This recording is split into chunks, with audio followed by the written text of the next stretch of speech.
How would you like to get my best bet today and the plays of every single handicapper at PickNation.com for free, no strings attached? Guys, I'm not kidding around. Al DeMarco here, General Manager of the world's largest online sports gambling community, PickNation.com. And today, you can get my best bet and the plays of every single handicapper at the site for free simply by using the one-day free all-access pass at PickNation.com. That's right, my best bet, the plays of 10 handicappers for free.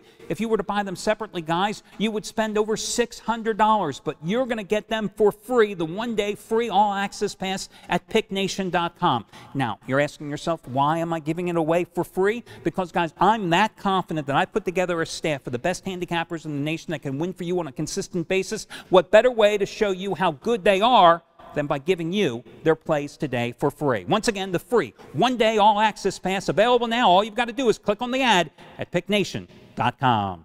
Welcome back, everyone, to the Countdown to Kickoff show, the only nationally televised program that breaks down all of your top college and pro games from a point spread perspective every single weekend. Proud to be joining you here on FoxSports.com for a 6th consecutive season, also seen nationally via satellite on DirecTV and Dish Network, thanks to Sports Time Ohio, who has been airing our program for each of the past 4 years. And remember, guys, if you miss any portion of today's show, you can catch it in its entirety over at PickNation.com. I'm Al DeMarco. Joining me via Skype, Steve Budin. I've been a professional handicapper for over 25 years. Steve, former bookmaker, the guy who literally created what you now know as the offshore sportsbook betting industry. So this program gives you both sides of the fence as we take a look at games from two different perspectives, but we share a common philosophy, and that is generally you find the one game on the board that you like the most, and that's the one you hammer, guys, because I can tell you mathematically the odds are stacked against you, no pun intended, when you bet too many games on the card. One of the games I think a lot of bettors, Steve, are going to be flocking to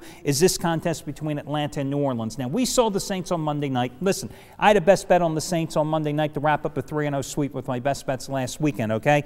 But the Saints did not play well. The Saints won that game because Philadelphia was pathetic, especially in the red zone, coming away with just 2 field goals and 5 opportunities, numerous miscues, an offensive line that was in shambles. We'll talk more about how bad the Eagles are when we talk about their game with Dallas. But this Saints team, I'm not buying New Orleans. Plus, Atlanta comes in here with big-time revenge. Falcons did struggle last week to put away Dallas at home, but I think they also had to have a look-ahead situation, too, casting an eye to this division showdown in payback tonight. Right, so here's the thing that everybody knows. These are two of the top quarterbacks in the league, so no advantage to either team in that category. But at the end of the day, Al, you're right. This Saints defense, they just can't compete with the Atlanta offense. Now, I know when teams go undefeated this late in the season, you're always going to have to ask yourself week in and week out, will you see the letdown? I don't think we will here. I'm going with Atlanta minus the 2.5. Now, in the Saints' defense, and I pointed this out on Tuesday on my daily video report that I do every single day. That's why it's called a daily video report at PickNation.com. The one thing I think the Saints discovered about themselves in a Monday night game against Philadelphia is, hey, we can run the ball. I was a little leery of going big time on the Saints last Monday, although I did go with them only because Darren Sproles was out. He, of course, is such a great safety valve for Drew Brees on check down plays, a tremendous pass catcher, but he's not a great runner. You're not going to run him 20 times and expect him to get 100 yards every single week. He's elusive, he's shifty, he's small, but he's not a power back. But instead, with Sproles out last week, Saints turned to the ground game. Pierre Thomas, Mark Ingram, Chris Ivory, they all produced. I think they ran for about 125 yards total in that game. One thing I know about offensive linemen, guys, I was a reporter for 8 years, so you can ask any of them. Offensive linemen, you ask them, you want to pass protect or you just want to plow forward and run block? They love to get in that groove and get in that transition where they're just pushing ahead. So I think for New Orleans, that's a good thing that came out of that game, but I'm with you still. The Falcons seeking revenge. I mean, they were blown out at the Superdome, 45-16, I think it was last year, 26-23. They lost in overtime as well at home in Atlanta. The Saints have won 7 of the last 8 in the series. I just think payback's too much, and everybody talks about how the Saints play fast at home. Well, I don't see how this Saints defense puts up with Atlanta, with the way Matt Ryan has played this year, and with Julio Jones and Roddy White and Tony Gonzalez. Too many offensive weapons. You pointed that out. I think Atlanta is to play here easily. Bet the Falcons don't look back. Listen, if you want my best bet, and last week all I did was go 3-0 with my premium plays and 7-1 with my comp plays in football, college, and pro combined. You want the latest crew release from Steve Budin. You want all the plays of all the handicappers at our site today at picknation.com. You can get them for free, Steve, with a program that nobody else would dare ever try in this business, but it's something we're not as scared to do. Right, it's unique to the industry. Everyone else, Al, they don't want to show you what's behind the curtain. They just want to take your money. When we got into this business, we had a different philosophy, and that was integrity first, honesty first, and transparency forever. That's what this program is all about. We pull back the curtain, give you all the premium picks, show you the analysis, show you everything that a customer pays for before you actually have to reach into your wallet and pay for anything. And guys, the program is aptly named. It's the All Access Pass, and you can get a free one-day trial. Get the best plays of every single handicapper at picknation.com for free, no strings attached. You're talking about $600–700 worth of action. It's our way of proving to you how good we are in our ability, and our confidence in our ability, I should say, to make you money over the long haul. So check out one-day free All Access Pass at picknation.com. Next game is Detroit and Minnesota. Lions are in a roll since their bye. They've reeled off 3 straight wins. They pummeled Jacksonville last week, 31-14 on the road, 434 yards total offense in that game. Minnesota, the last 2 weeks, I mean, they lost by 10 at Seattle, and of course, in their last home game, they were destroyed, humiliated by Tampa Bay in front of a national TV audience. Right. Well, a lot has happened since the first time these two teams played this season. That was 6 weeks ago. Vikings won that matchup, but Christian Ponder, Al, he's sinking like the Titanic here. 8 interceptions the last 5 games, and the Lions, on the other hand, they've covered 4 straight. 3 of those on the road. I like Detroit here. I don't know why this price is so cheap, but I'm laying the 2. Oh, I agree with you. I mean, Adrian Peterson's had a phenomenal season, less than a year recovering from out of the major knee surgery, and he had 182 yards rushing last week against a very good Seattle defense, on the road no less. But when your quarterback went 11 for 22 for 63 yards, and as you pointed out, 8 interceptions in 5 games, it's very hard to back the Vikings. Percy Harvin's not at 100% either. And with the Lions in revenge, even though they've only covered 3 of the last 14 meetings, I'm with you. I'd have to go with Detroit in this contest. Your Jets, not my Jets. I don't know if many New Yorkers feel they're your Jets either, but I'll tell you, the Jets are coming off a bye, and it's a good thing because the further away they get from that last performance, the blowout home loss in which they were dominated by Miami a couple of Sundays ago, the better. But now they find themselves at CenturyLink Field against Seattle. And a Seattle team, as we just pointed out, that's already undefeated at home this year, 30-20 last week against Minnesota. It's a 6.5-point number. I just know how that Seattle defense plays at home, and I just don't see the Seahawks or the Jets getting the job done, especially when their quarterback has very little confidence, apparently, and is only completing 52% of his passes on the season. Well, it's funny to me, Al, because Seattle, they're exactly the team that the Jets thought they were. They're a tough, gritty team. They carry their city on their back. They're defined by their aggressiveness and their defense and the wisdom and tenacity of their coach. That's who the Jets thought that they were.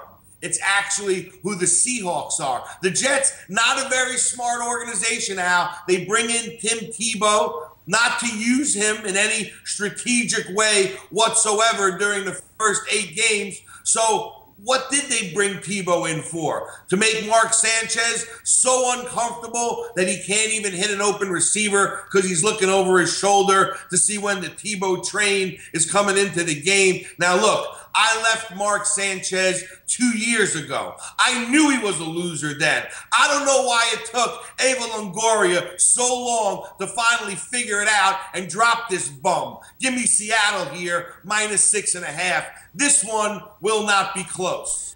Can you tell from that analysis which one of us is the frustrated Jets fan for long term? I agree with you, though. And listen, I mean, Jets have lost 4 of their last 5. You know, Rex Ryan can have all the bravado that he wants, but his team isn't getting the job done on the field.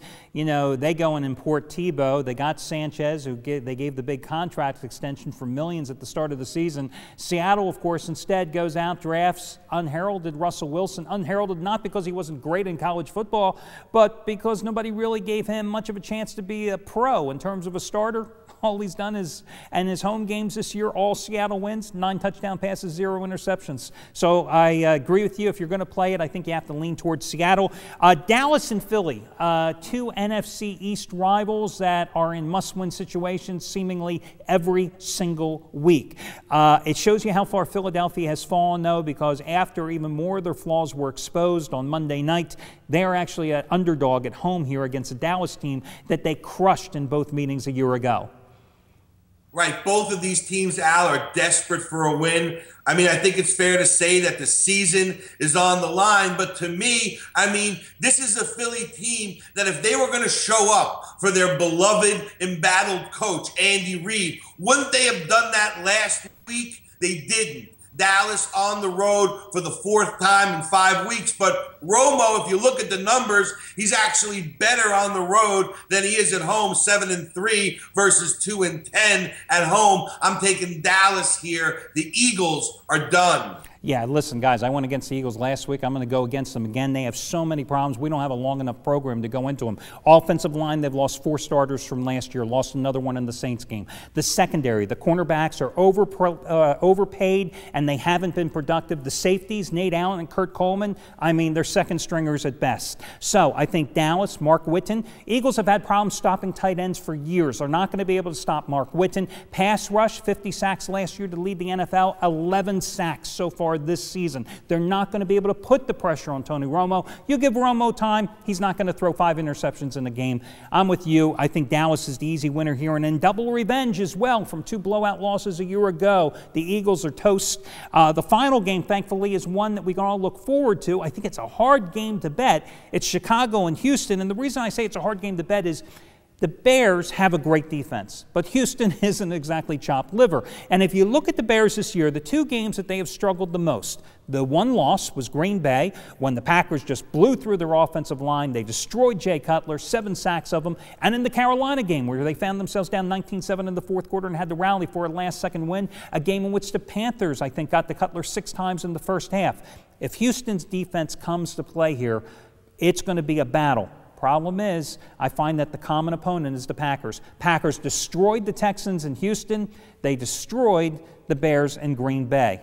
So which way do you go? Me? I like the total. I think it's going to be a low-scoring game. How about you? Well, I mean, I'm with you. I think Chicago's having a great season, Hal. They've reestablished themselves as a defensive powerhouse, and at the same time, we've talked about it before, Cutler has got more weapons this year at wide receiver than ever before, and now he's putting up points with the best of them. However, I don't think he's played the caliber of a team of the Houston Texans, and I think they're going to hit a brick wall here. The bottom line, the Bears, Al, have a great offense. Houston has a better one.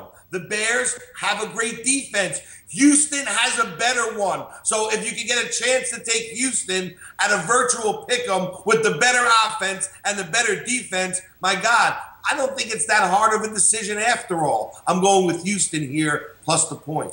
Well, guys, I lean a little towards Chicago, but this is one of those marquee games. Sit in front of the TV and don't bet it. That's my personal advice. You don't have to bet every game on the board. Find another game. The marquee games have the toughest lines. They're the hardest games to win. I like the under. Steve likes Houston. I lean a little towards Chicago, but again, it's not my best bet of the day. My best bet, all the best bets of all the handicappers available today for free at picknation.com via the All-Access Pass. Steve, the NFC season is winding down. We'll be back, though, again next week with another edition of your Countdown to Kickoff program. Don't miss the Monday edition on foxsports.com.